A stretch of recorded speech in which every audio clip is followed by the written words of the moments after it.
everyone. So I'm Karin Verspoor from RMIT University, as you heard, and I've been working in natural language processing for quite some time, actually since I was an undergraduate student back in the mid-90s, which is, of course, a long time ago, and that was before large language models existed. Today, we have huge machines that are helping us to process language and, of course, generate language. And everybody seems to be talking about large language models and ChatGPT. And in fact, most of the time, they're talking about those two things in exactly the same sentence, as if to say that all large language models are generative. Before I continue, I'd like to just briefly acknowledge the land that I'm speaking to you from, which is here in Melbourne, or Narm, as it's called in the local language. And this is the land of the people of the Woiwurrung and Boonwurrung language groups of the Eastern Kulin Nation, on whose unceded lands that I am speaking to you from. I would like to respectfully acknowledge the ancestors and elders of these lands, past and present, and the traditional custodians. And if there's, I would like to just acknowledge the lands that you're on today as well. So before we can talk about why large language models are not necessarily generative AI, we have to talk about what is a large language model. So I'll spend a few minutes just to introduce these terms. Well, large. Obviously, large means that it's very big. In fact, in the case of most of the large language models we're talking about today, they're huge. So they have at least 175 billion parameters. What are parameters, you ask? Well, we'll get to that in a few minutes. Language, what does that refer to? Of course, it refers to natural language. And in fact, these models are all about capturing patterns in natural language. Model, what's a model?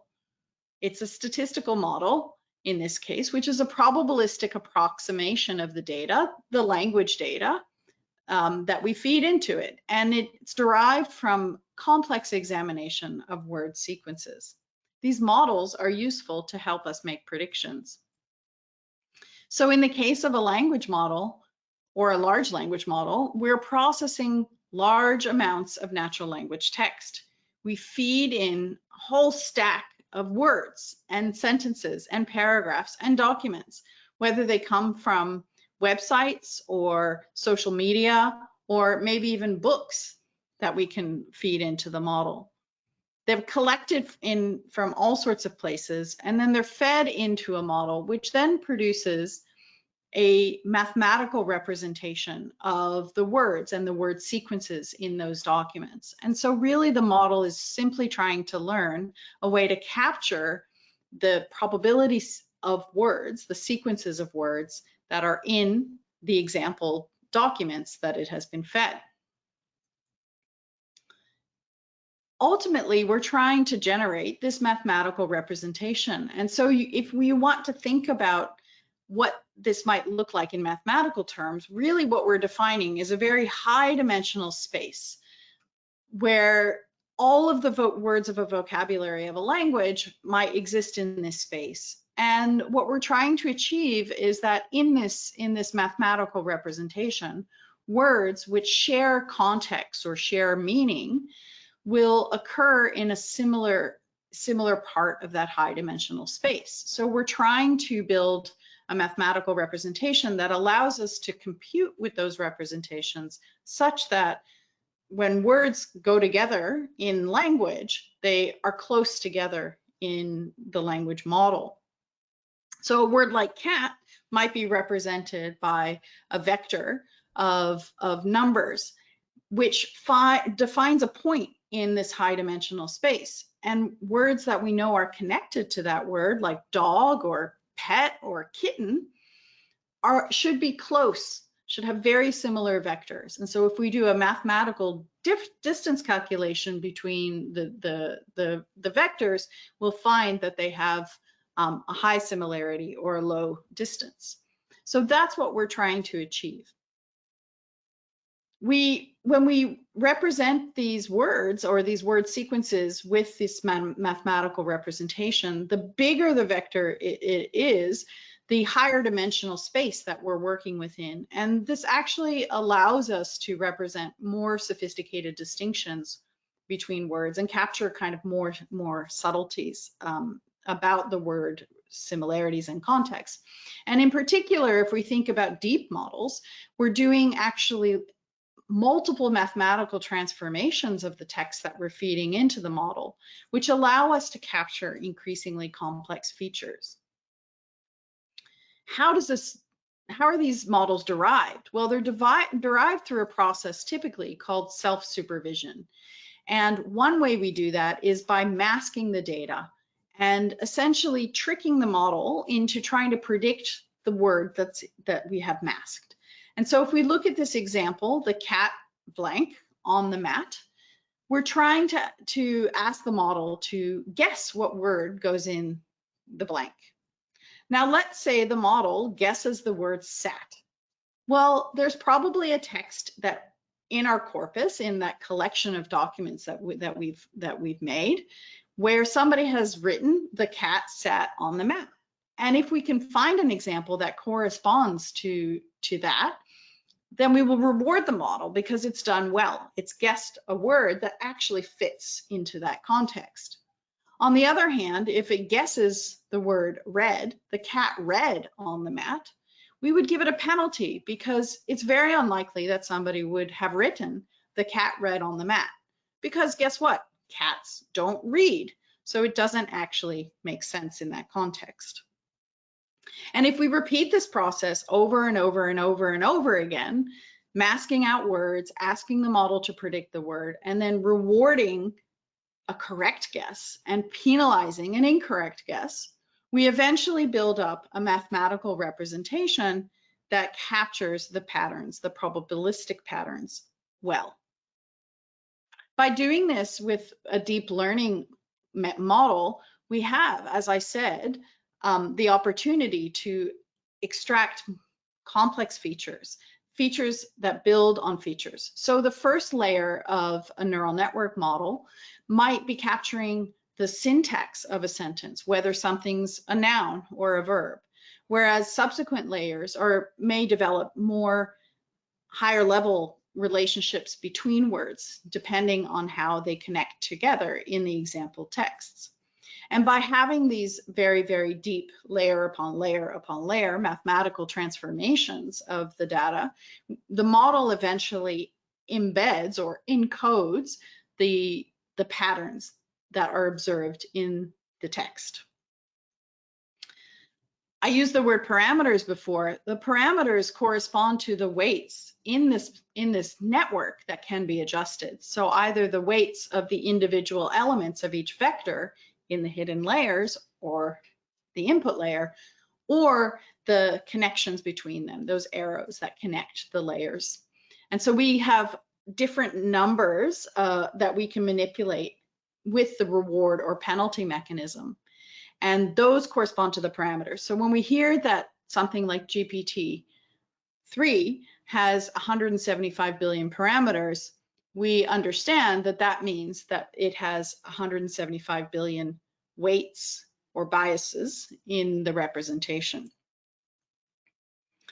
Now, one of the key things that has been added into the context of our large language models is a notion that was developed by Google actually back in 2016, and that's called attention. And what attention tries to do is build a probabilistic sequence model that not only examines the word sequences in the cat blank on the mat, but allows the model to examine the whole context of use as it's going through the process of trying to build the representation. So what this looks like is that as we develop the model and train the model, we actually see that there is information flowing from all the words in the sentence to each of the other words in the sentence so that the connections between those words are reinforced. And the reason this is important is it allows us to use the entire context of a word in order to define the mathematical representation for that word in that context. And with all of those parameters available to us, we can capture very subtle, context-dependent interpretations of words. If you think about a word that's actually ambiguous, in other words, it can mean something different depending on what context it's used in. A word like bank, which can either mean the financial institution where you store money, or the riverbank where you might go for a walk in the afternoon, there are very different words and contexts that are associated with each of those two meanings. In the old models, when we were doing language modeling, we would typically only have one vector for each word. And this limited us so that ambiguous words actually had different meanings mixed together in that one representation. With the transformer models, and particularly with this notion of attention to the whole context, we're now able to develop a representation where the representation for bank, when used in combination with, say, water or walk, is different than the representation for bank in the context of money or interest. So this was a really powerful notion that was introduced by Google, and it has driven the performance of these models in terms of language processing tremendously. So how large is large when we're talking about these large language models? Well, it turns out they really are huge. So 175 billion is what we had in GPT-3, and is what is in the basic ChatGPT that was released last November. But since then, we've seen an explosion of language models just growing bigger and bigger and bigger. And you can see up here, GPT-4 now is much bigger, maybe even up to a trillion parameters, getting bigger all the time. Okay, so we have large language models. Now, the next part of my title was large language models are not necessarily generative AI. So what is generative AI? Well, by now, I think most of you have played with a generative AI, almost for sure. Everybody seems to be talking about ChatGPT and Midjourney and other tools that are out there generating outputs. So it's a type of AI that generates an output. In other words, it creates a content. And it's usually doing that in response to some kind of input. In the case of ChatGPT, it's a text. We input a text and it produces a text in response. And so if we input, recite the first law of robotics, then the ChatGPT should produce a robot may not injure a human being, because that is the first law of robotics. What's interesting is that we've seen a conflation of these notions of generative AI and large language models, and I've been noticing this. So I've seen lots of phrases like this one. These are on the screen here, and maybe you have too. ChatGPT and other large language models, implying that ChatGPT is a large language model. Current large language models like ChatGPT. Examples of such large language models are ChatGPT. So all of these are really showing or implying that large language models and ChatGPT are the same thing. And in fact, in the document I've referenced here, which is a document that was presented by the Australian government for discussion, they defined a large language model as a type of generative AI. And it was this kind of thing that actually inspired me to prepare this talk, because it's not quite right. It turns out that my colleagues, who also work on large language models and natural language processing, are also saying things like this. So this is a focus issue invitation where they invited us to submit research papers. And it says large language models are a type of generative AI. So is a large language model, in fact, a type of generative AI? The simple answer is no. But obviously, there's a lot of confusion about this. So let's talk a little bit about why. Really, the answer is, okay, sort of generative AI is a large language model. More precisely, generative systems like ChatGPT are built using large language models. And the large language model is the core technology that sits inside of a system like ChatGPT. What it's doing is it's applying the large language model to the input, and through the process of that mathematical transformation, it's then driving the output. In the case of ChatGPT, that output is specifically the next word that is being expected in the sequence. And so we see it as a generative system. But we can also use large language models to encode or represent the information in a text.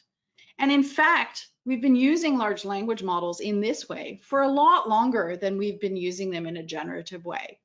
One example is in the context of sentence classification, where we would take a sentence like this one, a visually stunning rumination on love, feed it through a language model, which then has a classifier at the end of it. And the output of the language modeling is used to drive a classification decision. Is this a positive sentence or a negative sentence? Or perhaps a neutral sentence? It's not expressing sentiment. In this case, it's pretty clearly positive. So we would expect the model to produce positive as the output. But this is not generative. This is a predictive model. This is, in fact, a classification model. It's saying, based on the text and the representation of the text, how does this correspond to our classification, positive, neutral, or negative? We also see these large language models being used in what are known as seek-to-seek models, where we take a sequence as input, perhaps a text in one language, and we produce another text sequence as output. In this case, a text in another language. And so we can use this for machine translation. What we're doing is we're using the large language model to encode the information in the input text. And then we're using a corresponding large language model which knows how to take the inputs in that mathematical representation and transform them back into the appropriate output. Now, typically this is based on supervised machine learning. So we have paired text, but increasingly we can leverage the language models of each of the two languages and then find ways to relate them. So ChatGPT, it's generative. It's a generative AI system. It generates text in response to a prompt.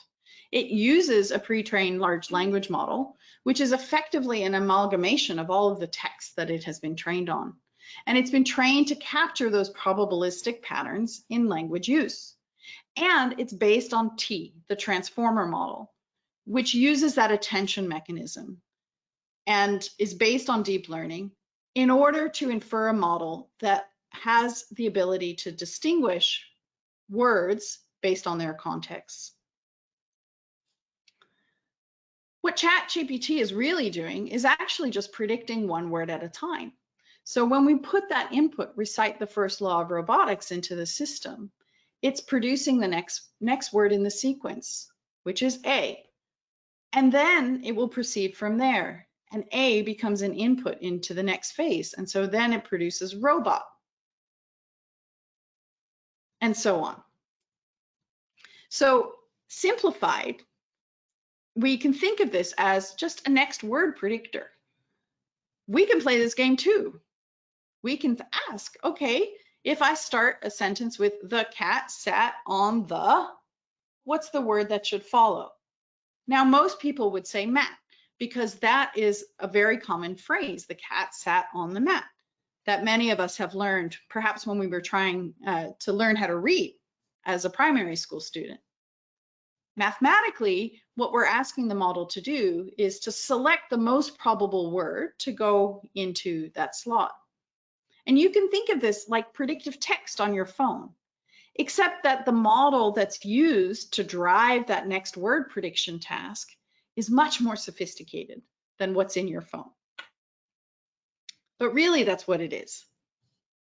And so ChatGPT is a generative AI system built using a large language model, and specifically, it's using a decoding large language model.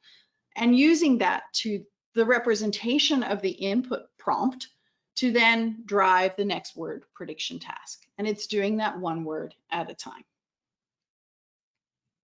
So in a nutshell, ChatGPT is, of course, a generative AI based on a large language model, which is a very large, sophisticated mathematical representation of patterns of word sequences. It's derived from massive data sets of example texts. It's improved by large amounts of human feedback, and it's copying, manipulating, and pasting words from text that it's already seen back together in probabilistically likely ways. And so if you listen to Emily Bender or have read any of her work, she calls this a stochastic parrot. It's basically parroting back in a probabilistic way the words that have been observed in the input, because those words and those word sequences are what are captured in this large language model. We should be thinking about what can go wrong in this generation process. And in fact, OpenAI warns us what can go wrong. It can generate incorrect information. It may produce biased output because if it's been trained on biased input, it's going to also reflect that bias in its outputs. For those of you who are not native English speakers, you may get frustrated with ChatGPT because in fact, a lot of the training data that's gone into it isn't in any language other than English. The vast majority of the data that they've ingested and captured in the language model is not English. So it can be very frustrating and not work so well in other languages because it hasn't seen enough of the patterns of those other languages. And of course, we are all aware that it was a static snapshot of a collection of documents, which means that it may have out-of-date sources and be using out-of-date language or producing information that's incorrect because it's out of date. So these models have, because they're generating words, not actually providing access to information, they have a tendency to make things up. They're just guessing what the next word in the sequence is. We can call that hallucination, or I prefer the word confabulation. We know that they can sometimes produce harmful statements, things that are hurtful to people because they don't really understand. And there's been a lot of work done to try to put guardrails in place to minimize the harm. And in fact, that's one of the secrets that we often forget, that this ChatGPT is not just a large language model. It's actually got many, many steps, 3 steps that we're aware of that take supervision from humans to drive and improve the outputs that ChatGPT has. So they start by having humans write answers to prompts in a prompt data set so that they can use that to train, or specifically to fine-tune the outputs of the system. And then they move to a phase where they have the system produce various outputs for the same prompt and have humans come in and rank them from best to worst. And finally, there's a reinforcement learning stage where there's very sort of micro adjustments that influence the outputs and direct it to a human preferred response. So in fact, while we think of this as a completely self-supervised language model, it is more than that because it incorporates these stages of supervision. Importantly, I've been using, and my colleagues have been using, large language models for text representation, for encoding of text in the context of prediction tasks rather than generation tasks. Most of my work is in biomedicine, and there are plenty of examples where we've been working with clinical texts and trying to do prediction, leveraging large language models as a representation tool.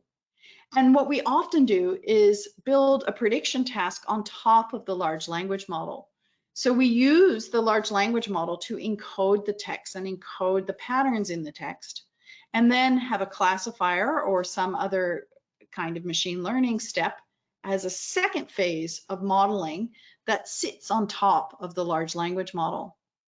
This is often called fine-tuning for a predictive task.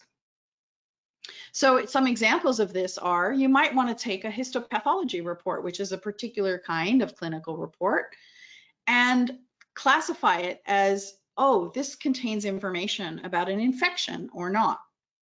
Or we might want to classify at a more fine-grained level particular sentences within a document. Does this sentence perhaps describe a disease that we're interested in tracking? Can we do outcome prediction by looking at a whole collection of texts that correspond to a patient journey? Will the patient survive 30 days? We might wonder. That's a prediction task. We can also use it to do information extraction or event detection and look for particular things in the record.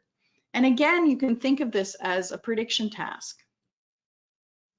Really what we're doing when we're talking about this is thinking about clinical decisions that we might have to make and leveraging predictions to help inform those decisions.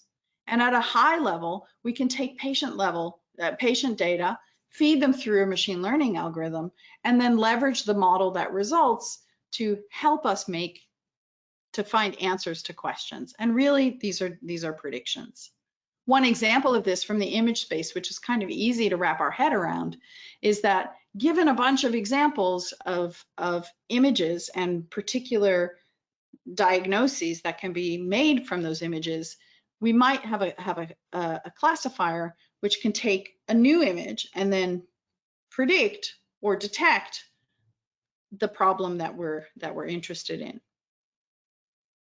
So then we can also, in the text contents, see that we can leverage our natural language processing techniques to hone in on the particular kinds of concepts and relations that are relevant to a particular problem, couple it with a subsequent machine learning phase where we do classification of the reports. And we found that actually, by using fairly simple techniques for doing concept recognition, we can improve the classification task over having a very broad representation of the entire document.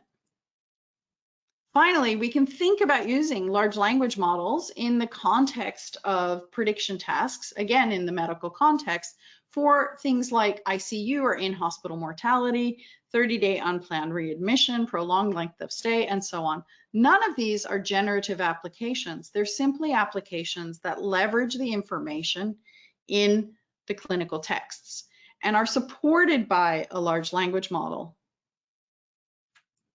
So the key points I would like to leave you with today are that large language models provide us with a powerful representation of patterns of language use, and that the transformer architectures, and specifically the attention mechanism, led to a step change in the capabilities of these models. But remember, large language models can be used to encode information as well as to decode information. And that specifically ChatGPT employs a next word prediction task in a decoder only model. So there are many opportunities to incorporate large language models into AI tasks that are not generative. And we can use large language models to model text sources to make predictions in encoder only non-generative models. And this can help us to avoid some of the issues that we highlighted with generative tools like ChatGPT. I think we need to be thinking carefully about the utility of generative AI. Applications require a knowledgeable human in the loop, because when we're talking about generative AI, that risk of making things up is a real problem. And the human needs to ensure that the content that is being produced actually makes sense for the purpose and use of that text. And the humans ultimately have final responsibility for the text. And I'll leave you with just a little joke about whether, or maybe make you think about whether or not this technology is really useful. What do we have? We have AI turning a single bullet point into a long email I can pretend I wrote. Oh, and then the recipient of that long email can say, AI makes a single bullet point out of this long email I can pretend I read. I think you can see what might go wrong here. Thank you very much for your attention, and I hope you found